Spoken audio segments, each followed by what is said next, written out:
United states of আমেরিকাতে একটা conference হয়েছিল। ওই কনফারেন্সটা হচ্ছে পৃথিবীর যত ধর্মগ্রন্থ আছে সবগুলো ধর্মগ্রন্থের 10 মিনিটের আবৃত্তি শোনানো হবে। 10 মিনিট করে সময় সব ধর্মের ধর্মীয় কিতাবের শায়েকরা, গুরুরা, ধর্ম নানকরা আর ফাদাররা আর কারীরা বসেছে।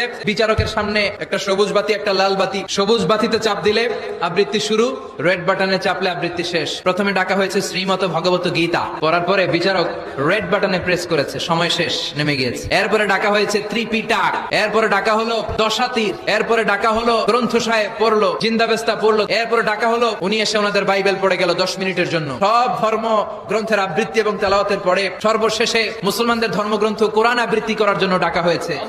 এসেছে মিশরের কারি আব্দুল বাসিত ইবনে আব্দুস সামাদ, পাতলা একটা চাদর আর জুব্বা পরে চলে এসেছে মাইকের সামনে, এসে আউযু বিল্লাহি মিনাশ শাইতানির রাজীম বলে টান দিয়েছে। উনি সূরা ফাতিহা পড়তে সময় নিয়ে নিয়েছে 13 মিনিট।